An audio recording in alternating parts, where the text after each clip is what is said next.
ಅನುದಿನ ಅನುಕ್ಷಣ ಮನೆಯಲ್ಲೂ ಕಲಿಯೋಣ, ಕಲಿಕೆಯ ಹೊಸ ಹಾದಿಯಲಿ ಜೊತೆಗೂಡಿ ಹೆಜ್ಜೆಯ ಹಾಕೋಣ, ಸಂತಸದಿ ಕಲಿಯೋಣ ನಮ್ಮ ಹೆಮ್ಮೆಯ ಈ ಕ್ಲಾಸಿನಲ್ಲಿ. Yes sir. Yes teacher. Present ma'am. ಎಲ್ಲರಿಗೂ ನಮಸ್ಕಾರಗಳು. ಈ ಕ್ಲಾಸ್ ಕಲಿಕಾ ಕಾರ್ಯಕ್ರಮ ತರಗತಿ 6 ಪ್ರಥಮ ಭಾಷೆ ಸಿರಿಕನ್ನಡ ತರಗತಿಗೆ ನನ್ನೆಲ್ಲ ಪ್ರೀತಿಯ ವಿದ್ಯಾರ್ಥಿಗಳಿಗೆ ಸ್ವಾಗತ. ಮಕ್ಕಳೇ, ಇಂದಿನ ತರಗತಿಯನ್ನು ಶುಭ ನುಡಿಯಿಂದ ಪ್ರಾರಂಭ ಮಾಡೋಣ. ಮಕ್ಕಳೇ, ಕಲಿಕಾ ಪೂರ್ವ ಸಿದ್ಧತೆಗಾಗಿ ನೀವೆಲ್ಲರೂ ಕೂಡ ಸಿರಿಗನ್ನಡ ಪಠ್ಯಪುಸ್ತಕ, ನೋಟ್ ಪುಸ್ತಕ ಹಾಗೂ ಸುಮೇರು ಅಭ್ಯಾಸ ಪುಸ್ತಕ ಇವುಗಳನ್ನು ನಿಮ್ಮ ಬಳಿಯಲ್ಲಿ ಇಟ್ಟುಕೊಂಡಿರಬೇಕು ಮಕ್ಕಳೇ. ಈಗ ಶುಭ ನುಡಿ. ಜೀವನದ ಯಶಸ್ವಿಗೆ 3 ದಾರಿಗಳು ಯಾವುವು ಅಂದರೆ ಗುರಿ ಮುಟ್ಟುವ ಛಲ, ಧೈರ್ಯ ಮತ್ತು ಅನುಭವ. ಹೌದು ಮಕ್ಕಳೇ, ಪ್ರತಿಯೊಬ್ಬರ ಜೀವನದ ಯಶಸ್ವಿಗೆ 3 ದಾರಿಗಳು ಅವಶ್ಯಕ ಮಕ್ಕಳೇ. ಗುರಿ ಮುಟ್ಟುವ ಛಲ ಇರಬೇಕು, ಧೈರ್ಯ ಇರಬೇಕು ಮತ್ತು ಜೀವನದ ಅನುಭವ ಇರಬೇಕು ಮಕ್ಕಳೇ.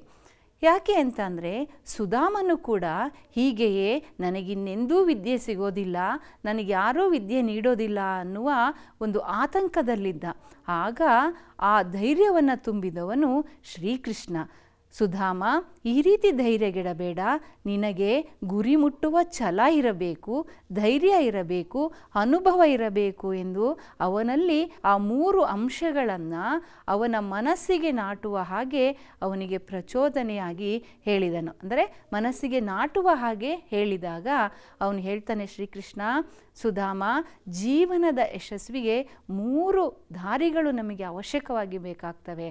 ಒಂದು ಗುರಿ ಇರಬೇಕು, ಆ ಗುರಿಯನ್ನು ಮುಟ್ಟುವ ಛಲ ಇರಬೇಕು, ಇನ್ನೊಂದು ಧೈರ್ಯ ಇರಬೇಕು, ಹಾಗೂ ಅನುಭವ ಬಹಳ ಮುಖ್ಯ ಎಂದು ಕೃಷ್ಣ ಸುಧಾಮನಿಗೆ ಹೇಳ್ತಾನೆ ಮಕ್ಕಳೇ. ಅರ್ಥ ಆಯಿತು ಅಲ್ವೇ ಮಕ್ಕಳೇ? ನಮ್ಮ ಜೀವನದ ಯಶಸ್ವಿಗೂ ಕೂಡ ಈ 3 ದಾರಿಗಳು ಅತ್ಯವಶ್ಯಕವಾಗಿ ಬೇಕಾಗ್ತವೆ. ನಮ್ಮ ಗುರಿ ಮುಟ್ಟುವ ಛಲ ಇರಬೇಕು, ಧೈರ್ಯ ಇರಬೇಕು, ಹಾಗೂ ಜೀವನದ ಅನುಭವ ಇರಬೇಕು ಮಕ್ಕಳೇ. ಅರ್ಥ ಆಯಿತು ಅಂತ ನಾನು ಭಾವಿಸ್ತೀನಿ ಮಕ್ಕಳೇ. ಇಂದಿನ ತರಗತಿಯನ್ನು ಒಂದು ಚಟುವಟಿಕೆಯಿಂದ ಪ್ರಾರಂಭ ಮಾಡೋಣವೇ ಮಕ್ಕಳೇ?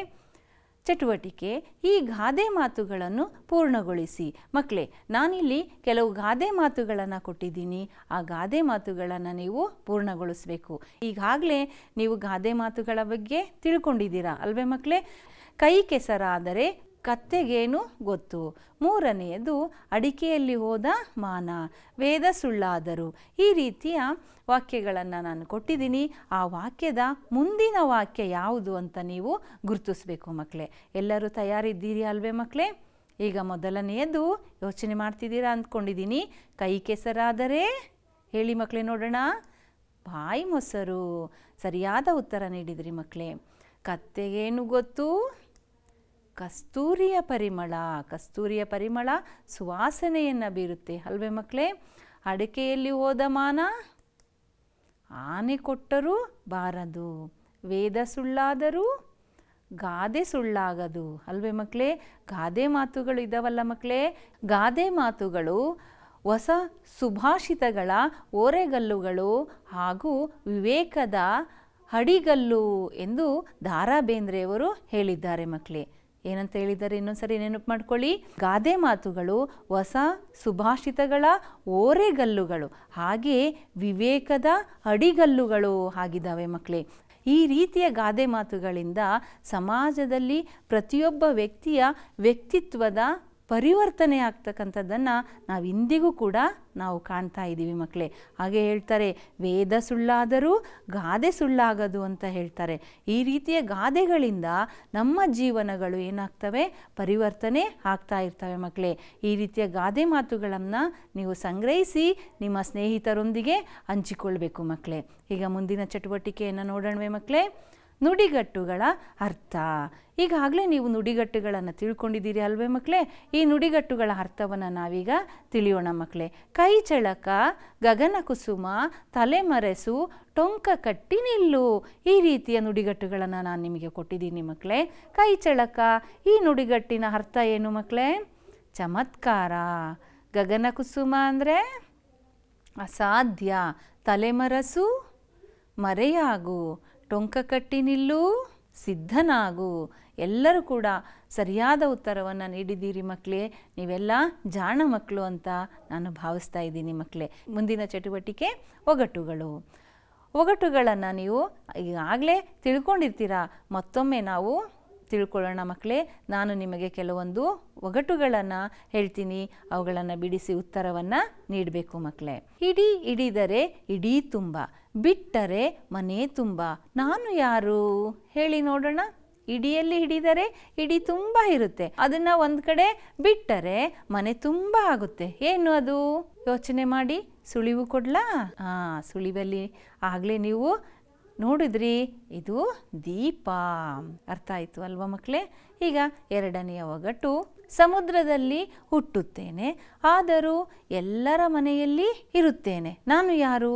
ಸಮುದ್ರದಲ್ಲಿ ಹುಟ್ಟುತ್ತೇನೆ, ಆದರೂ ಎಲ್ಲರ ಮನೆಯಲ್ಲಿ ಇದ್ದೇ ಇರುತ್ತೇನೆ, ನಾನು ಯಾರು? ಯಾರು ಅಂತ ಯೋಚನೆ ಮಾಡ್ತಿದ್ದೀರಲ್ವ ಮಕ್ಕಳೇ? ಉತ್ತರ ಏನು ಅಂತ ಯೋಚಿಸ್ತಾ ಇದ್ದೀರಿ ಅಲ್ವೇ? ಮಕ್ಕಳೇ, ಇದು ಉಪ್ಪು. ಉಪ್ಪು ಎಲ್ಲರ ಮನೆಯಲ್ಲಿ ಇರುತ್ತೆ ಅಲ್ವಾ ಮಕ್ಕಳೇ? ರುಚಿಗೆ ಏನು ಬೇಕು ಹೇಳಿ ನೋಡೋಣ? ಉಪ್ಪು. ಮೂರನೆಯ ಒಗಟನ್ನು ನೋಡೋಣ ಮಕ್ಕಳೇ. ಹಸಿರು ಮನೆ ಕೆಂಪು ಮನೆ, ಒಳಗೆ ಅಡಗಿ ಕುಳಿತಿದ್ದಾರೆ ಕಪ್ಪು ಕಳ್ಳರು, ನಾನು ಯಾರು? ಉತ್ತರ ಯೋಚಿಸ್ತಿದ್ದೀರಾ ಅಲ್ವಾ ಮಕ್ಕಳೇ? ಯಾರಿರ್ಬೋದು ಹೇಳಿ ನೋಡೋಣ. ಸುಳಿವು ಕೊಡ್ಲಾ? ಯಾರು ಮಕ್ಕಳೇ? ಕಲ್ಲಂಗಡಿ ಹಣ್ಣು. ಹಣ್ಣಿನ ಒಳಗಡೆ ಕಪ್ಪು ಬೀಜ ಇರ್ತವೆ ಅಲ್ವಾ? ಹಸಿರು ಮನೆ, ಮೇಲೆ ಎಲ್ಲ ಹಸಿರು ಹೊದಿಕೆ ಇರುತ್ತೆ, ಒಳಗಡೆ ಹೇಗಿರುತ್ತೆ? ಕೆಂಪು ಇರುತ್ತೆ ಹಣ್ಣು. ಹಾಗೆ ಅದರ ಒಳಗಡೆ ಏನಿರುತ್ತೆ? ಕಪ್ಪು ಬೀಜಗಳು ಇರ್ತವೆ ಅಲ್ವಾ ಮಕ್ಕಳೇ? ಈ ರೀತಿಯ ಒಗಟುಗಳನ್ನು ನಾವು ಬಿಡಿಸೋದಕ್ಕೆ ಪ್ರಯತ್ನವನ್ನು ಪಡಬೇಕು ಮಕ್ಕಳೇ. ಹಿಂದಿನ ಪಾಠದಲ್ಲಿ ಕಲಿತಂತಹ ಕಲಿಕಾಂಶಗಳು ಸುಧಾಮನ ಬಡತನ ಮತ್ತು ಹಸಿವಿನ ಜೀವನ. ಸುಧಾಮ ಹೇಗೆ ಬಡತನವನ್ನು ಅನುಭವಿಸ್ತಾ ಇದ್ದ, ಅವನ ಹಸಿವಿನ ಸಂಕಟ ಹೇಗಿತ್ತು ಅನ್ನೋದನ್ನು ನಾವು ಈ ಹಿಂದಿನ ಪಾಠದಲ್ಲಿ ತಿಳ್ಕೊಂಡ್ವಿ ಅಲ್ವೇ ಮಕ್ಕಳೇ? ಎರಡನೆಯ ಕಲಿಕಾಂಶ ಕೃಷ್ಣ ಮತ್ತು ಸುಧಾಮರ ಗುರುಕುಲದ ಜೀವನ. ಕೃಷ್ಣ ಮತ್ತು ಸುಧಾಮರು ಗುರುಕುಲದಲ್ಲಿ ಯಾವ ರೀತಿಯ ಜೀವನವನ್ನು ನಡೆಸಿದ್ರು ಅಂತ ಅಂದು ನಾವು ತಿಳ್ಕೊಂಡ್ವಿ ಅಲ್ವೇ ಮಕ್ಕಳೇ? ನಂತರ ಕೃಷ್ಣನ ರಾಜಧರ್ಮ. ಕೃಷ್ಣ ಪ್ರಜೆಗಳನ್ನು ಕಾಪಾಡಲಿಕ್ಕೆ, ಪ್ರಜೆಗಳ ಹಸಿವನ್ನು ನೀಗಿಸಲಿಕ್ಕೆ, ಪ್ರಜೆಗಳ ಕಷ್ಟವನ್ನು ನೀಗಿಸಲಿಕ್ಕೆ ಯಾವ ರೀತಿಯಲ್ಲಿ ಅವನು ಶ್ರಮಿಸುತ್ತಿದ್ದ, ಹಗಲಿರುಳು ಶ್ರಮಿಸ್ತಾ ಇದ್ದ ಅನ್ನುವ ಒಂದು ರಾಜಧರ್ಮದ ಬಗ್ಗೆ ಸುಧಾಮನಿಗೆ ಹೇಳ್ತಾನೆ. ಈ ರೀತಿಯ ಅಂಶವನ್ನು ನಾವು ತಿಳ್ಕೊಂಡ್ವಿ ಅಲ್ವೇ ಮಕ್ಕಳೇ? ಹಾಗೆ ಕೃಷ್ಣನ ಅತಿಥಿ ಸತ್ಕಾರ. ಕೃಷ್ಣ ಸುಧಾಮನನ್ನು ಯಾವ ರೀತಿ ಸತ್ಕಾರ ಮಾಡ್ದ ಅನ್ನೋದನ್ನು ನಾವು ತಿಳ್ಕೊಂಡ್ವಿ ಅಲ್ವೇ ಮಕ್ಕಳೇ? ಇನ್ನೊಂದು ನುಡಿಗಟ್ಟು ಮತ್ತು ಗಾದೆಗಳ ಬಗ್ಗೆ ನಾವು ತಿಳ್ಕೊಂಡ್ವಿ ಅಲ್ವೇ ಮಕ್ಕಳೇ? ಈ ರೀತಿಯಾಗಿ ನಾವು ಈ ಹಿಂದೆ 2 ಭಾಗಗಳಲ್ಲಿ ನಾವು ತಿಳ್ಕೊಂಡಿದ್ವಿ ಅಲ್ವೇ ಮಕ್ಕಳೇ? ಈಗ ನಾವು ಮುಂದಿನ ಭಾಗದ ಬಗ್ಗೆ ತಿಳ್ಕೊಳ್ಳೋಣ. ಅದಕ್ಕೂ ಮುಂಚೆ ಹಿಂದೆ ಏನನ್ನು ಕಲ್ತಿದ್ವಿ ಅನ್ನೋದನ್ನು ನೆನ್ಪಿಟ್ಕೊಂಡಿರ್ತೀವಿ ಅಲ್ವಾ? ಅದರ ಬಗ್ಗೆ ಒಂದು ಸ್ವಲ್ಪ ಪುನರಾವಲೋಕನವನ್ನು ಮಾಡೋಣ ಮಕ್ಕಳೇ. ಕೆಳಗಿನ ಪ್ರಶ್ನೆಗಳಿಗೆ ಒಂದು ವಾಕ್ಯದಲ್ಲಿ ಉತ್ತರಿಸಿ. ಸುಧಾಮನು ಯಾವುದನ್ನು ಮಾನವ ಧರ್ಮ ಎನ್ನುತ್ತಾನೆ ಹೇಳಿ ನೋಡೋಣ. ಯೋಚನೆ ಮಾಡ್ತಾ ಇದ್ದೀರಿ ಅಲ್ವೇ ಮಕ್ಕಳೇ?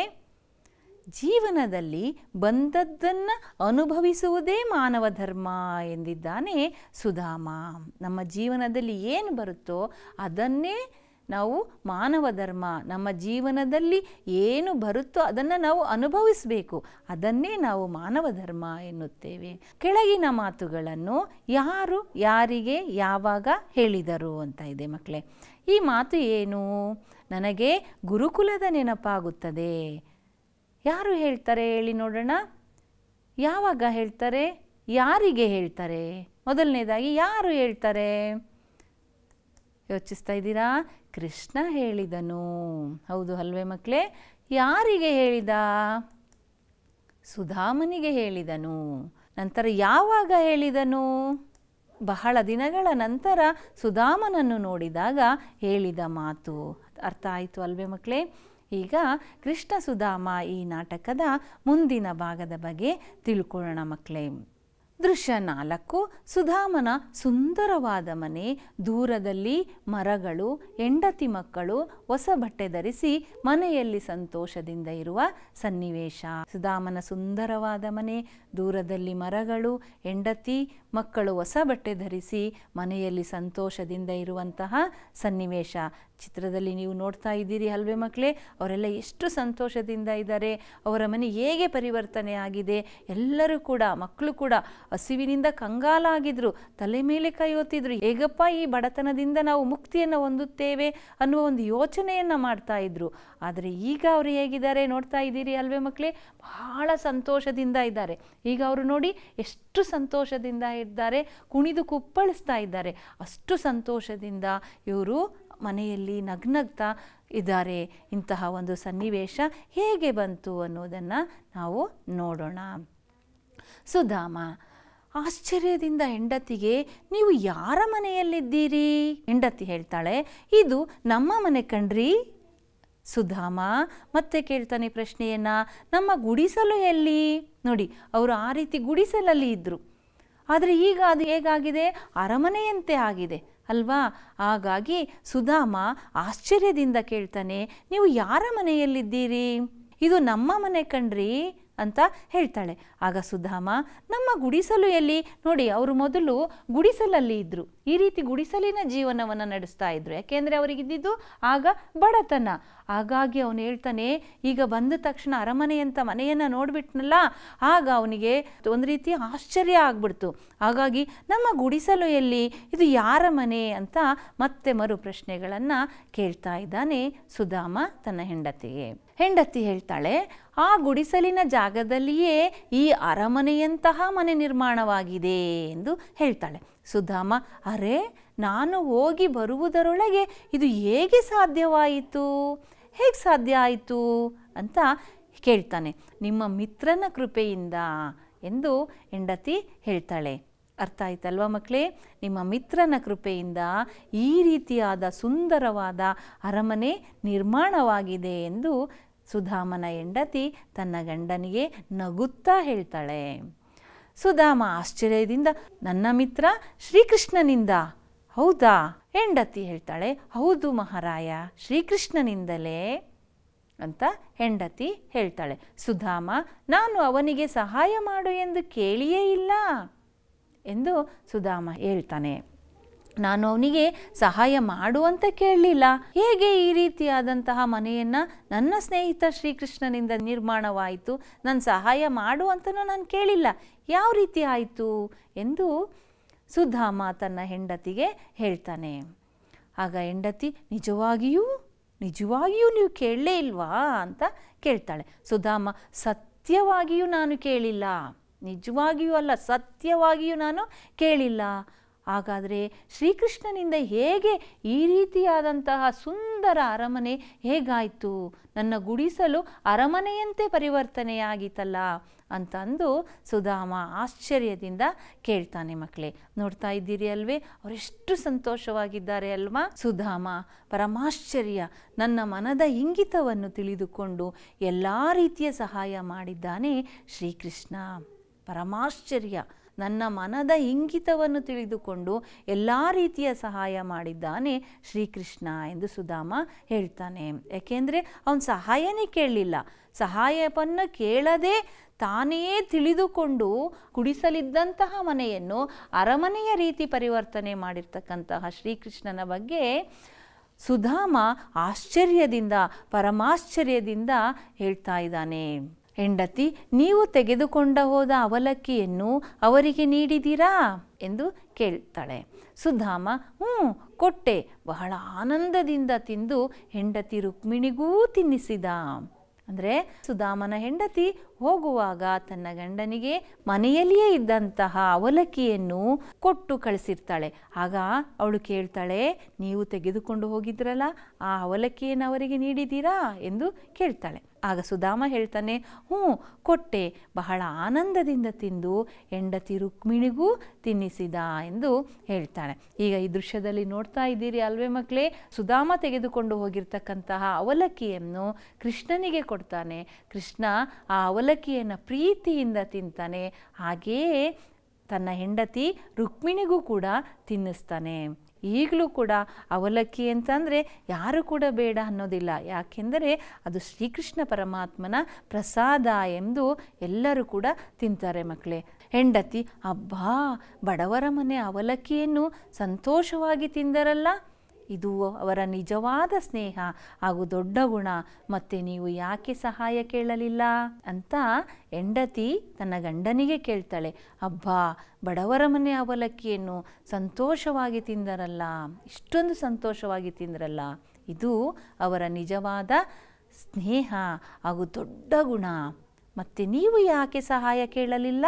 ನಾವು ಬಡವರು, ನಮ್ಮ ಮನೆಯಲ್ಲಿದ್ದಂತಹ ಒಂದು ಹಿಡಿ ಅವಲಕ್ಕಿಯನ್ನು ಮಾತ್ರ ನಿಮಗೆ ಕೊಟ್ಟು ಕಳಿಸಿದೆ. ಅವಲಕ್ಕಿಯನ್ನು ಅವರು ಸಂತೋಷದಿಂದ ತಿಂದಾಗ ಇದು ಅವರ ನಿಜವಾದ ಸ್ನೇಹ ಹಾಗೂ ಅವರ ದೊಡ್ಡ ಗುಣ ಅನಿಸುತ್ತೆ ಅಲ್ವೇ? ಹಾಗಾದರೆ ನೀವು ಯಾಕೆ ಅವರನ್ನು ಸಹಾಯ ಕೇಳಲಿಲ್ಲ ಎಂದು ಸುಧಾಮನ ಹೆಂಡತಿ ಸುಧಾಮನಿಗೆ ಕೇಳ್ತಾಳೆ. ಆಗ ಸುಧಾಮ, ಆತ ಸತ್ಕಾರ ಮಾಡಿದ್ದು ನೋಡಿ ನನ್ನ ಮನಸ್ಸು ನಾಚಿ ಕುಗ್ಗಿ ಹೋಯಿತು, ಮತ್ತೆ ಏನನ್ನು ಕೇಳಲು ಮನಸ್ಸಾಗಲಿಲ್ಲ. ಆಗ ಅವನ ಹೆಂಡತಿ ಹೇಳ್ತಾಳೆ, ಹೆಂಡತಿ ನೀವು ಕೇಳಲಿಲ್ಲ ನಿಜ, ಆದರೆ ಆ ಶ್ರೀಕೃಷ್ಣ ಪರಮಾತ್ಮನೇ ನಮ್ಮ ಕರ್ತವ್ಯ ಮಾಡಿದ್ದಾರೆ. ದಾಮ ಹೇಳ್ತಾನೆ ಹೆಂಡತಿಗೆ ಏನಂತ ಗೊತ್ತಾ ಮಕ್ಕಳೇ? ಆತ ಸತ್ಕಾರ ಮಾಡಿದ್ದು ನೋಡಿ ನನ್ನ ಮನಸ್ಸು ನಾಚಿ ಕುಗ್ಗಿ ಹೋಯಿತು, ಮತ್ತೆ ಏನನ್ನೂ ಕೇಳಲು ಮನಸ್ಸಾಗಲಿಲ್ಲ. ಅವನೆಷ್ಟು ಚೆನ್ನಾಗಿ ನನ್ನನ್ನು ಸತ್ಕಾರ ಮಾಡ್ದ ಗೊತ್ತಾ? ಆಗ ಅವನು ನನ್ನನ್ನು ಉಪಚರಿಸಿದ್ನಲ್ಲ, ಸತ್ಕರಿಸಿದ್ನಲ್ಲ, ಅದನ್ನು ನೋಡಿ ನನಗೆ ಇನ್ನೇನು ಕೇಳಬಾರ್ದು ಅಂತ ನನ್ನ ಮನಸ್ಸಿಗೆ ಅನ್ನಿಸ್ತು. ಹಾಗೆ ಹೆಂಡತಿ ಮತ್ತೆ ಹೇಳ್ತಾಳೆ, ನೀವು ಕೇಳಲಿಲ್ಲ ನಿಜ, ಆದರೆ ಆ ಶ್ರೀಕೃಷ್ಣ ಪರಮಾತ್ಮನೇ ತಮ್ಮ ಕರ್ತವ್ಯವನ್ನು ಮಾಡಿದ್ದಾರೆ. ಅವರು ಏನು ಮಾಡಬೇಕು ಅಂತ ಅನ್ನಿಸ್ತೋ ಅದನ್ನು ಅವರು ಮಾಡಿದ್ದಾರೆ. ಸುಧಾಮ, ಮಕ್ಕಳೆಲ್ಲ ಎಲ್ಲಿದ್ದಾರೆ? ಮಕ್ಕಳ ಆಗಮನ ಆಗುತ್ತೆ. ಮಗಳು ಕೇಳ್ತಾಳೆ, ಅಪ್ಪ ನನ್ನ ಹೊಸ ಬಟ್ಟೆ ನೋಡಿ ಎಷ್ಟು ಚೆನ್ನಾಗಿದೆ, ಸರ, ಓಲೆ, ಬಳೆ ಎಲ್ಲ ಕೊಟ್ಟಿದ್ದಾರೆ ಎಂದು ಹೇಳ್ತಾಳೆ. ಎಷ್ಟು ಸಂತೋಷ ಆಗುತ್ತೆ ಅಲ್ವೇ ಮಕ್ಕಳೇ? ನಮಗೆಲ್ಲದೂ ಇದ್ದಾಗ ನಮಗೆ ಸಂತೋಷ ಆಗುತ್ತೆ, ಏನೂ ಇಲ್ಲ ಅಂದಾಗ ದುಃಖ ಉಕ್ಕಿ ಬರುತ್ತೆ ಅಲ್ವೇ ಮಕ್ಕಳೇ?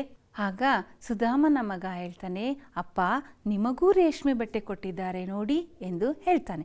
ಆಗ ಸುಧಾಮ ಹೇಳ್ತಾನೆ, ನನಗೆ ಬೇಡ, ನೀವೆಲ್ಲ ಧರಿಸಿಕೊಳ್ಳಿ, ನನಗೆ ಆ ಕೃಷ್ಣದೇವನ ಸ್ನೇಹವೇ ರೇಷ್ಮೆ ಬಟ್ಟೆ, ಅವನ ಮಾತೆ ನನಗೆ ಆಭರಣ, ಅವನಂತಹ ಗೆಳೆಯನನ್ನು ಪಡೆದ ನಾನೇ ಧನ್ಯ ಎಂದು ಸುಧಾಮ ತನ್ನ ಮಗನಿಗೆ ಹೇಳ್ತಾನೆ. ಮಕ್ಕಳೇ, ನನಗೆ ಯಾವ ರೇಷ್ಮೆ ಬಟ್ಟೆನೂ ಬೇಡ, ನನಗೆ ಆ ಶ್ರೀಕೃಷ್ಣ ದೇವನ ಸ್ನೇಹವೇ ರೇಷ್ಮೆ ಬಟ್ಟೆ, ಅವನ ಮಾತೇ ನನಗೆ ಆಭರಣ, ಅವನಂತಹ ಗೆಳೆಯನನ್ನು ನಾನು ಪಡೆದಿದ್ದೀನಲ್ಲ, ನಾನೇ ಧನ್ಯ ಎಂದು ಸುಧಾಮ ತನ್ನ ಮಗನಿಗೆ ಹೇಳ್ತಾನೆ. ಮಕ್ಕಳೇ, ಎಲ್ಲರೂ ಕೂಡ ನರ್ತಿಸುವರು, ಅಂದರೆ ಸಂತೋಷ ಅವರಿಗೆ ಇರುತ್ತೆ, ಆಗ ಅವರು ನರ್ತನ ಮಾಡ್ತಾರೆ. ಹಿನ್ನೆಲೆಯಲ್ಲಿ ಶ್ರೀಕೃಷ್ಣ ಹಾಗೂ ರುಕ್ಮಿಣಿ ನರ್ತಿಸುತ್ತಾ ಸಾಗುವರು. ಹಾಗೆಯೇ ಶ್ರೀಕೃಷ್ಣ ಮತ್ತು ರುಕ್ಮಿಣಿನೂ ಕೂಡ ಅವರ ಜೊತೆಗೆ ನೃತ್ಯವನ್ನು ಮಾಡುತ್ತಾ ಸಾಕ್ತಾರೆ. ಮಕ್ಕಳೇ, ಇದುವರೆಗೆ ಈ ಪಾಠವನ್ನು ನೀವು ತಿಳ್ಕೊಂಡಿದ್ದೀರಾ ಅಲ್ವೇ ಮಕ್ಕಳೇ? ಈಗ ಈ ಪಾಠದಲ್ಲಿ ಬರ್ತಕ್ಕಂತಹ ಪದಗಳ ಅರ್ಥ: ಆಶ್ಚರ್ಯ ಅಂದರೆ ವಿಸ್ಮಯ, ಬೆರಗು ಅಂತ ಹೇಳಿ ಮಕ್ಕಳೇ. ಆಭರಣ, ಒಡವೆ, ಇಂಗಿತ, ಆಶಯ. ಬರ್ಕೊಳ್ತಾ ಇದ್ದೀರಾ ಅಲ್ವೇ ಮಕ್ಕಳೇ? ಆಶ್ಚರ್ಯ ಅಂದರೆ ವಿಸ್ಮಯ ಅಥವಾ ಬೆರಗು, ಆಭರಣ ಅಂದರೆ ಒಡವೆ, ಇಂಗಿತ ಅಂದರೆ ಆಶಯ. ಎಲ್ಲರೂ ಬರ್ಕೊಂಡಿದ್ದೀರಲ್ವಾ? ಈಗ ನಾವು ಈ ಪಾಠದಲ್ಲಿ ಬರ್ತಕ್ಕಂತಹ ವ್ಯಾಕರಣಾಂಶ ಒಗಟು. ಈ ಒಗಟಿನ ಬಗ್ಗೆ ನಾವು ತಿಳಿಯೋಣ ಮಕ್ಕಳೇ. ಒಗಟು ಅಂದರೆ ಏನು?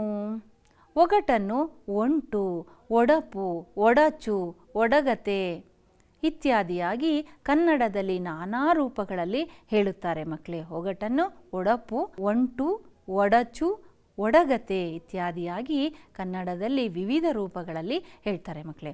ಇಂಗ್ಲೀಷಿನಲ್ಲಿ ಒಗಟಿಗೆ ರಿಡಲ್ ಅಂತ ಹೇಳ್ತಾರೆ ಮಕ್ಕಳೇ. ಇಂಗ್ಲೀಷಿನಲ್ಲಿ ಒಗಟಿಗೆ ರಿಡಲ್ ಎಂದು ಕರೆಯುತ್ತಾರೆ.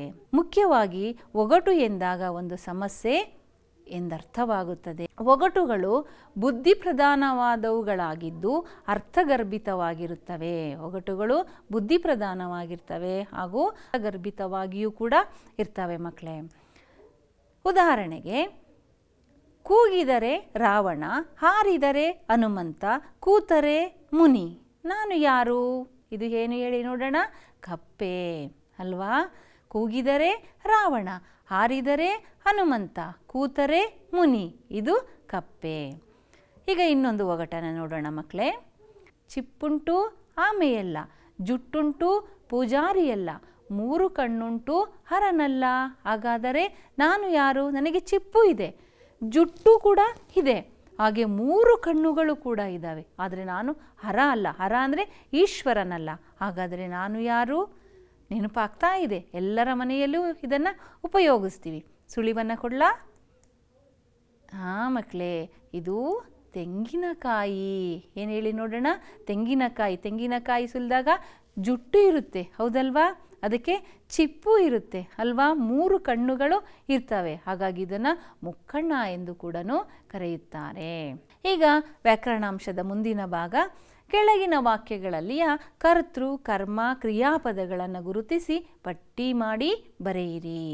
ಇಲ್ಲಿ ಕರ್ತೃ ಯಾವುದು, ಕರ್ಮ ಯಾವುದು, ಕ್ರಿಯಾಪದ ಯಾವುದು? ನೋಡಿ ಮಕ್ಕಳೇ, ವಾಕ್ಯಗಳನ್ನು ನೀವು ಓದ್ಕೊಳ್ಳಿ. ಹಾಗೆಯೇ ಈ 3 ವಾಕ್ಯಗಳಲ್ಲಿ ಕರ್ತೃ, ಕರ್ಮ, ಕ್ರಿಯಾಪದಗಳು ಯಾವುವು ಎಂದು ನಾವು ಗುರುತಿಸಬೇಕು ಮಕ್ಕಳೇ. ಗುರುತಿಸೋಣವಾ? ಎಲ್ಲರೂ ತಯಾರಿದ್ದೀರಿ ಅಲ್ವೇ ಮಕ್ಕಳೇ?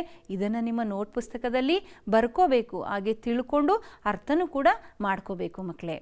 ಈಗ ಕರ್ತೃಪದ, ಕರ್ಮಪದ, ಕ್ರಿಯಾಪದ. ಮೊದಲನೆಯ ವಾಕ್ಯ ಇತ್ತು ಅಲ್ವೇ ಮಕ್ಕಳೇ? ಸರಸ್ವತಿ, ಅದು ಕರ್ತೃಪದ. ಶಾಲೆಗೆ ಕರ್ಮಪದ. ಹೋಗುತ್ತಾಳೆ ಕ್ರಿಯಾಪದ. ಹಾಗೆ ಎರಡನೆಯ ವಾಕ್ಯ ಮಹಮ್ಮದನು ಕರ್ತೃಪದ. ಕರ್ಮಪದ ಯಾವುದು ಹೇಳಿ ಮಕ್ಕಳೇ? ಮನೆಗೆ. ಬರುತ್ತಾನೆ ಕ್ರಿಯಾಪದ. ಗಿಳಿಗಳು ಕರ್ತೃಪದ. ಕರ್ಮಪದ ಆಕಾಶದಲ್ಲಿ. ಕ್ರಿಯಾಪದ ಹಾರಾಡುತ್ತವೆ ಅಲ್ವೇ ಮಕ್ಕಳೇ? ಬರ್ಕೊಳ್ತಾ ಇದ್ದೀರಿ ಅಲ್ವೇ? ಈ ರೀತಿಯಾಗಿ ನಾವು ವಾಕ್ಯಗಳಲ್ಲಿ ಕರ್ತೃ, ಕರ್ಮ, ಕ್ರಿಯಾಪದಗಳನ್ನು ಗುರುತಿಸಬೇಕು ಮಕ್ಕಳೇ. ಎಲ್ಲರೂ ಬರ್ಕೊಂಡ್ರಿ ಅಲ್ವಾ? ಹಾಗಾದರೆ ಕರ್ತೃಪದ, ಕರ್ಮಪದ, ಕ್ರಿಯಾಪದ ಅಂದರೆ ಏನು ಅನ್ನೋದನ್ನು ನಾವೀಗ ತಿಳ್ಕೊಳ್ಳೋಣ ಮಕ್ಕಳೇ. ನೋಡಿ ಮಕ್ಕಳೇ, ಕರ್ತೃಪದ. ಕರ್ತೃಪದ ಅಂದರೆ ಯಾರು? ಅಲ್ಲಿ 3 ವಾಕ್ಯಗಳಲ್ಲಿ ಕರ್ತೃಪದ ಯಾರು? ಯಾರು ಅನ್ನುವುದನ್ನು ಸೂಚಿಸುತ್ತೆ ಮಕ್ಕಳೇ. ಸರಸ್ವತಿ, ಮಹಮ್ಮದನು, ಗಿಳಿಗಳು ಇವು ಕರ್ತೃಪದಗಳು ಅಲ್ವಾ ಮಕ್ಕಳೇ? ಕರ್ಮಪದ ಅಂದರೆ ಎಲ್ಲಿ, ಏನನ್ನು, ಯಾರನ್ನು ಅನ್ನುವುದನ್ನು ಕರ್ಮಪದ ತಿಳಿಸುತ್ತೆ ಮಕ್ಕಳೇ. ನಾವು 3 ವಾಕ್ಯಗಳನ್ನು ನೋಡಿದ್ವಿ ಅಲ್ವೇ? ಶಾಲೆಗೆ, ಮನೆಗೆ, ಆಕಾಶದಲ್ಲಿ. ಇವು ಏನಾಗಿದ್ದಾವೆ? ಕರ್ಮಪದಗಳಾಗಿದ್ದಾವೆ. ಹಾಗಾದರೆ ಕ್ರಿಯಾಪದ ಮಾಡುವವರು. ಏನನ್ನು ಮಾಡುವವರು? ಕೆಲಸವನ್ನು ಮಾಡುವವರು ಅಲ್ವಾ? ಹಾಗಾಗಿ ಹೋಗುತ್ತಾಳೆ, ಬರುತ್ತಾನೆ ಇವೆಲ್ಲವೂ ಕೂಡ ಕ್ರಿಯಾಪದಗಳಾಗಿದ್ದಾವೆ ಮಕ್ಕಳೇ. ಬರ್ಕೊಳ್ತಾ ಇದ್ದೀರಿ ಅಲ್ವೇ ಮಕ್ಕಳೇ? ಕರ್ತೃಪದ ಅಂದರೆ ಯಾರು ಅಲ್ವಾ? ಯಾರು ಅಂದರೆ ಅಲ್ಲಿ ಸರಸ್ವತಿ, ಮಹಮ್ಮದನು, ಗಿಳಿಗಳು, ಹೀಗೆ ನಾವು ಅವುಗಳನ್ನು ಕರ್ತೃಪದಗಳು ಅಂತ ಗುರುತಿಸ್ಕೊಳ್ತೀವಿ. ಹಾಗೆ ಕರ್ಮಪದಗಳು. ಕರ್ಮಪದ ಅಂತಂದರೆ ಎಲ್ಲಿ, ಏನನ್ನು, ಯಾರನ್ನು, ಹೇಗೆ ಇವೆಲ್ಲವೂ ಕೂಡ ಕರ್ಮಪದಗಳಾಗಿದ್ದಾವೆ ಮಕ್ಕಳೇ. ಆ ವಾಕ್ಯಗಳಲ್ಲಿ ನಾವು ಗುರುತಿಸಿದ್ವಿ. ಶಾಲೆಗೆ, ಮನೆಗೆ, ಆಕಾಶದಲ್ಲಿ ಅಂತಕ್ಕಂತಹ ಪದಗಳನ್ನು ನಾವು ಕರ್ಮಪದಗಳು ಅಂತ ಕರಿತೀವಿ. ಕ್ರಿಯಾಪದಗಳು ಅಂತಂದರೆ ಮಾಡುವವರು. ಏನನ್ನ? ಕೆಲಸವನ್ನು ಮಾಡುವವರು. ಅದನ್ನು ನಾವು ಕ್ರಿಯಾಪದಗಳಾಗಿ ಗುರುತಿಸ್ತೀವಿ ಮಕ್ಕಳೇ. ಹೋಗುತ್ತಾಳೆ, ಬರುತ್ತಾನೆ, ಹಾರುತ್ತದೆ, ಇವುಗಳನ್ನು ನಾವು ಕ್ರಿಯಾಪದಗಳು ಅಂತ ಗುರುತಿಸ್ತೇವೆ. ಈ ವಾಕ್ಯವನ್ನು ಓದಿ ಮಕ್ಕಳೇ. ಎಳೆಯುತ್ತದೆ ಬಂಡಿಯನ್ನು ಎತ್ತು. ಇದು ಸಂಪೂರ್ಣ ವಾಕ್ಯ ಆಗಿದೆಯಾ? ಇಲ್ಲ ಮಕ್ಕಳೇ. ಕರ್ತೃ, ಕರ್ಮ, ಕ್ರಿಯಾಪದ ಆಚೆ ಈಚೆ ಆಗಿದ್ದಾವೆ. ಆಗ ನಾವು ಮೊದಲು ಕರ್ತೃ ಯಾವುದು, ಕರ್ಮ ಯಾವುದು, ಕ್ರಿಯಾಪದ ಯಾವುದು ಅಂತ ಗುರುತಿಸ್ಕೋಬೇಕು ಮಕ್ಕಳೇ. ಗುರುತಿಸ್ತಾ ಇದ್ದೀರಿ ಅಲ್ವಾ ಎಲ್ಲರೂ? ನಿಮ್ಮ ನೋಟ್ ಪುಸ್ತಕದಲ್ಲಿ ಬರ್ಕೋಬೇಕು ಮಕ್ಕಳೇ. ಎತ್ತು ಬಂಡಿಯನ್ನು ಎಳೆಯುತ್ತದೆ. ಈಗ ಎತ್ತು ಅನ್ನೋದು ಯಾವ ಪದ? ಕರ್ತೃಪದ. ಬಂಡಿಯನ್ನು ಕರ್ಮಪದ. ಎಳೆಯುತ್ತದೆ ಅನ್ನೋದು ಕ್ರಿಯಾಪದ. ಹೌದು ಅಲ್ವೇ ಮಕ್ಕಳೇ? ಬರ್ಕೊಂಡ್ರಿ ಅಲ್ವಾ? ಈಗ ಎರಡನೆಯ ವಾಕ್ಯ. ಬೀಳುತ್ತದೆ ಕಾಯಿ ಮರದಿಂದ. ಮೊದಲನೆಯ ವಾಕ್ಯ ಅದು ಮಾದರಿ ವಾಕ್ಯ. ಇದು ಮೊದಲನೆಯ ವಾಕ್ಯವನ್ನು ನಾವು ಮಾಡೋಣ ಮಕ್ಕಳೇ. ಬೀಳುತ್ತದೆ ಕಾಯಿ ಮರದಿಂದ. ವಾಕ್ಯ ಮಾಡಿದ್ರಿ ಅಂತ ಅಂದ್ಕೊಂಡಿದ್ದೀನಿ. ಮಾಡಿದ್ದೀರಾ? ಈಗ ನೋಡಿ ಮಕ್ಕಳೇ, ಕಾಯಿ ಮರದಿಂದ ಬೀಳುತ್ತದೆ. ಕಾಯಿ ಅನ್ನೋದು ಕರ್ತೃ, ಮರದಿಂದ ಕರ್ಮ, ಬೀಳುತ್ತದೆ ಕ್ರಿಯಾಪದ ಅಲ್ವೇ ಮಕ್ಕಳೇ? ಸರಿಯಾದ ಉತ್ತರ ಆಗಿದೆ. ಎರಡನೆಯ ವಾಕ್ಯ ನೋಡಿ ಮಕ್ಕಳೇ. ಅಹಿಂಸೆಯನ್ನು ಪ್ರತಿಪಾದಿಸಿದರು ಗಾಂಧೀಜಿ. ಗಾಂಧೀಜಿ ಅಹಿಂಸೆಯನ್ನು ಪ್ರತಿಪಾದಿಸಿದರು ಅರ್ಥ ಆಯಿತು ಅಂತ ಭಾವಿಸ್ತೀನಿ ಮಕ್ಕಳೇ. ಹಾಗೆ ನಾವು ಕರ್ತೃ ಕರ್ಮ ಕ್ರಿಯಾಪದಗಳನ್ನು ಜೋಡಿಸಿದಾಗ ವಾಕ್ಯದ ಕೊನೆಯಲ್ಲಿ ನಾವು ಏನನ್ನು ಇಡೋದನ್ನು ಮರೆಯಬಾರದು, ಪೂರ್ಣ ವಿರಾಮ ಚಿಹ್ನೆಯನ್ನು ಇಡೋದನ್ನು ಮರೆಯಬಾರದು ಮಕ್ಕಳೇ. ಆ ಪೂರ್ಣ ವಿರಾಮ ಚಿಹ್ನೆಯನ್ನು ಇಟ್ಟಾಗ ಮಾತ್ರ ಅದು ಸಂಪೂರ್ಣ ಒಂದು ವಾಕ್ಯ ಆಗೋದಕ್ಕೆ ಸಾಧ್ಯ ಮಕ್ಕಳೇ. ಈಗ ಮೌಲ್ಯಮಾಪನ ಚಟುವಟಿಕೆಯನ್ನು ಮಾಡೋಣ ಮಕ್ಕಳೇ. ಇದುವರೆಗೂ ಪಾಠವನ್ನು ನೀವು ಕೇಳಿದ್ದೀರಿ, ವ್ಯಾಕರಣಾಂಶವನ್ನು ಕೂಡ ತಿಳ್ಕೊಂಡಿದ್ದೀರಿ ಅಲ್ವೇ ಮಕ್ಕಳೇ. ಈಗ ಪುಟ್ಟ ಮೌಲ್ಯಮಾಪನ ಚಟುವಟಿಕೆ ಮಕ್ಕಳೇ. ಮೌಲ್ಯಮಾಪನ ಚಟುವಟಿಕೆಯಲ್ಲಿ ನಾನು ನಿಮಗೆ ಕೆಲವು ಪ್ರಶ್ನೆಗಳನ್ನು ಕೇಳ್ತೀನಿ, ನೀವು ಯೋಚಿಸಿ ಉತ್ತರಿಸಬೇಕು. ಹಾಗೆ ನಿಮ್ಮ ನೋಟ್ ಪುಸ್ತಕದಲ್ಲಿಯೂ ಕೂಡ ಬರ್ಕೋಬೇಕು ಮಕ್ಕಳೇ. ತಯಾರಿದ್ದೀರಿ ಅಲ್ವಾ ಎಲ್ಲರೂ? ಈಗ ಮೊದಲನೆಯ ಪ್ರಶ್ನೆ, ಸುಧಾಮನ ಮನೆಯನ್ನು ಕಟ್ಟಿಸಿದವರು ಯಾರು? ಸುಧಾಮನ ಮನೆಯನ್ನು ಯಾರು ಕಟ್ಟಿಸಿದರು? ಹೇಳ್ತೀರಲ್ವಾ? ಯೋಚನೆ ಮಾಡಿ ಉತ್ತರವನ್ನು ಹೇಳಿ. ಸುಧಾಮನ ಗೆಳೆಯ ಕೃಷ್ಣ ಕಟ್ಟಿಸಿದನು. ಸರಿಯಾದ ಉತ್ತರವನ್ನು ಹೇಳಿದ್ರಿ ಮಕ್ಕಳೇ. ಎರಡನೆಯ ಪ್ರಶ್ನೆ, ಮನೆಗೆ ಮರಳಿದ ಸುಧಾಮನು ಏನನ್ನು ಕಂಡನು? ಏನನ್ನು ಕಾಣ್ತಾನೆ ಸುಧಾಮ? ಸುಧಾಮನ ಸುಂದರವಾದ ಮನೆ, ದೂರದಲ್ಲಿ ಮರಗಳು ಇದ್ದಾವೆ, ಹೆಂಡತಿ ಮಕ್ಕಳು ಹೊಸ ಬಟ್ಟೆ ಧರಿಸಿ ಮನೆಯಲ್ಲಿ ಸಂತೋಷದಿಂದ ಇರುವ ಸನ್ನಿವೇಶವನ್ನು ಕಂಡು ಸುಧಾಮನು ಸಂತೋಷಪಟ್ಟನು. ಸರಿಯಾದ ಉತ್ತರವನ್ನು ನೀವೆಲ್ಲರೂ ಹೇಳಿದ್ದೀರಾ. ಹಾಗೆ ನಿಮ್ಮ ನೋಟ್ ಪುಸ್ತಕದಲ್ಲಿಯೂ ಕೂಡ ಬರ್ಕೋಬೇಕು ಮಕ್ಕಳೇ. ಕರ್ತೃ ಕರ್ಮ ಕ್ರಿಯಾಪದಗಳನ್ನು ಸರಿಯಾಗಿ ಜೋಡಿಸಿ ವಾಕ್ಯಗಳನ್ನು ಬರೆಯಿರಿ ಮಕ್ಕಳೇ. ಮೊದಲನೆಯ ವಾಕ್ಯ, ಉದಯಿಸುತ್ತಾನೆ ಸೂರ್ಯನು ಮುಂಜಾನೆ. ಈ ವಾಕ್ಯವನ್ನು ಕರ್ತೃ ಯಾವುದು, ಕರ್ಮ ಯಾವುದು, ಕ್ರಿಯಾಪದ ಯಾವುದು ಅನ್ನೋದನ್ನು ಗುರುತಿಸಿ ಸರಿಯಾದ ವಾಕ್ಯವನ್ನು ನೀವು ಮಾಡಬೇಕು ಮಕ್ಕಳೇ. ಮಾಡ್ತಾ ಇದ್ದೀರಿ ಅಲ್ವೇ? ನಿಮ್ಮ ನೋಟ್ ಪುಸ್ತಕದಲ್ಲಿ ಬರ್ಕೊಂಡು ಇದನ್ನು ಸರಿಯಾದ ವಾಕ್ಯವನ್ನಾಗಿ ನೀವು ಮಾಡಬೇಕು ಮಕ್ಕಳೇ. ಸರಿಯಾದ ಉತ್ತರ ಮಕ್ಕಳೇ, ಸೂರ್ಯನು ಮುಂಜಾನೆ ಉದಯಿಸುತ್ತಾನೆ. ಸೂರ್ಯನು ಮುಂಜಾನೆ ಉದಯಿಸುತ್ತಾನೆ ಅಲ್ವಾ? ಸೂರ್ಯನು ಯಾವ ಪದ? ಕರ್ತೃಪದ. ಮುಂಜಾನೆ ಕರ್ಮಪದ.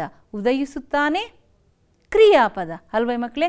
ಕೆಳಗಿನ ಮಾತುಗಳನ್ನು ಯಾರು ಯಾರಿಗೆ ಯಾವಾಗ ಹೇಳಿದರು? ಯಾರು ಯಾರಿಗೆ ಯಾವಾಗ ಹೇಳಿದರು ಅನ್ನುವ ಒಂದು ಪ್ರಶ್ನೆಯನ್ನು ನೋಡೋಣ ಮಕ್ಕಳೇ. ನಿಮಗೂ ರೇಷ್ಮೆ ಬಟ್ಟೆ ಕೊಟ್ಟಿದ್ದಾರೆ. ಈ ಮಾತನ್ನು ಯಾರು ಹೇಳಿದರು? ಯಾವಾಗ ಹೇಳ್ತಾರೆ? ಯಾರಿಗೆ ಹೇಳ್ತಾರೆ? ಯೋಚನೆ ಮಾಡ್ತಾ ಇದ್ದೀರಿ ಅಲ್ವೇ ಮಕ್ಕಳೇ? ಯಾರು ಹೇಳಿದರು ಮಕ್ಕಳೇ? ಸುಧಾಮನ ಮಗ ಹೇಳಿದನು ಅಲ್ವಾ? ಸುಧಾಮನ ಮಗ, ಅಪ್ಪ ನಿಮಗೂ ರೇಷ್ಮೆ ಬಟ್ಟೆ ಕೊಟ್ಟಿದ್ದಾರೆ ಎಂದು ಹೇಳ್ತಾನೆ. ಯಾರಿಗೆ ಹೇಳ್ತಾನೆ? ಸುಧಾಮನಿಗೆ ಹೇಳಿದನು. ಯಾವಾಗ ಹೇಳಿದನು? ಸುಧಾಮ ಗೆಳೆಯನ ಮನೆಯಿಂದ ಹಿಂತಿರುಗಿ ಬಂದಾಗ ಈ ಮಾತನ್ನು ಹೇಳ್ತಾನೆ ಮಕ್ಕಳೇ. ಸರಿಯಾದ ಉತ್ತರವನ್ನು ಹೇಳಿದ್ದೀರಾ. ನೀವೆಲ್ಲರೂ ನೋಟ್ ಪುಸ್ತಕದಲ್ಲಿ ಬರ್ಕೊಂಡಿದ್ದೀರಾ ಎಂದು ನಾನು ಭಾವಿಸುತ್ತೇನೆ ಮಕ್ಕಳೇ. ಈಗ ಮುಂದಿನ ಭಾಗ ಗೃಹಪಾಠ. ಇದುವರೆಗೂ ಪಾಠವನ್ನು ಕೇಳಿಸ್ಕೊಂಡ್ರಿ, ಮೌಲ್ಯಮಾಪನ ಚಟುವಟಿಕೆಯಲ್ಲಿಯೂ ಕೂಡ ಭಾಗವಹಿಸಿದ್ರಿ. ಹಾಗೆಯೇ ನಿಮಗೆ ಒಂದು ಚಿಕ್ಕ ಮನೆಗೆಲಸ ಇದೆ ಮಕ್ಕಳೇ, ಅದನ್ನು ನೀವೆಲ್ಲರೂ ಕೂಡ ಬರ್ಕೋಬೇಕು ಮಕ್ಕಳೇ. ಸುಧಾಮನ ಕಣ್ಣಲ್ಲಿ ನೀರು ಏಕೆ ಬಂತು? ಬರ್ಕೊಂಡಿದ್ದೀರಲ್ವ ಮೊದಲನೇ ಪ್ರಶ್ನೆಯನ್ನು? ಹಾಗೆ ಎರಡನೆಯ ಪ್ರಶ್ನೆ, ಕೃಷ್ಣನು ಸುಧಾಮನಿಗೆ ಮನೆ ಕಟ್ಟಿಸಿಕೊಟ್ಟ ಸಂದರ್ಭವನ್ನು ವಿವರಿಸಿ. ಯಾವ ರೀತಿ ಅವನಿಗೆ ಮನೆಯನ್ನು ಕಟ್ಟಿಸಿಕೊಟ್ಟ ಎನ್ನುವ ಸಂದರ್ಭವನ್ನು ನೀವು ವಿವರಿಸಿ ಬರಿಬೇಕು ಮಕ್ಕಳೇ. ಹಾಗೆಯೇ ಪಠ್ಯಪುಸ್ತಕದಲ್ಲಿರ್ತಕ್ಕಂತಹ ಪ್ರಶ್ನೆಗಳಿಗೆ ಉತ್ತರಗಳನ್ನು ಕೂಡ ನೀವು ಬರೆಯಬೇಕು ಮಕ್ಕಳೇ. ಬರಿತೀರಿ ಅಲ್ವಾ? ಈಗ ನಿಮಗೆ ಇನ್ನೊಂದು ಗೃಹಪಾಠ ಯೋಜನೆಯನ್ನು ಕೊಡ್ತೀನಿ. ಏನದು ಯೋಜನಾ ಕಾರ್ಯ? ಕೃಷ್ಣ ಸುಧಾಮರಿಗೆ ಸಂಬಂಧಿಸಿದ ಕತೆಗಳನ್ನು ಸಂಗ್ರಹಿಸಿರಿ. ಕೃಷ್ಣ ಸುಧಾಮರಿಗೆ ಸಂಬಂಧಿಸಿದ ಕತೆಗಳನ್ನು ಸಂಗ್ರಹಿಸಿ ನೀವು ನಿಮ್ಮ ಶಾಲೆಯಲ್ಲಿ ಶಿಕ್ಷಕರಿಗೆ ತೋರಿಸಿ ಮಕ್ಕಳೇ. ಹಾಗೂ ನಿಮ್ಮ ಸ್ನೇಹಿತರಲ್ಲಿಯೂ ಕೂಡ ಈ ಕತೆಗಳನ್ನು ಹಂಚಿಕೊಳ್ಳಿ. ಇದುವರೆಗೂ ಪಾಠವನ್ನು ಕೇಳಿಸ್ಕೊಂಡಿದ್ದೀರಾ? ಎಲ್ಲರಿಗೂ ಕೂಡ ನನ್ನ ಪಾಠ ಅರ್ಥ ಆಯಿತು ಅಂತ ನಾನು ಭಾವಿಸ್ತೀನಿ ಮಕ್ಕಳೇ. ಎಲ್ಲರಿಗೂ ನಮಸ್ಕಾರಗಳು ಮಕ್ಕಳೇ. ಗೀತಾ ಸಿ, ಸಹ ಶಿಕ್ಷಕಿ, ಕರ್ನಾಟಕ ಪಬ್ಲಿಕ್ ಸ್ಕೂಲ್, ಜೀವನ ಭೀಮಾನಗರ, ದಕ್ಷಿಣ ವಲಯ 4, ಬೆಂಗಳೂರು 75. ನಮಸ್ಕಾರ ಮಕ್ಕಳೇ.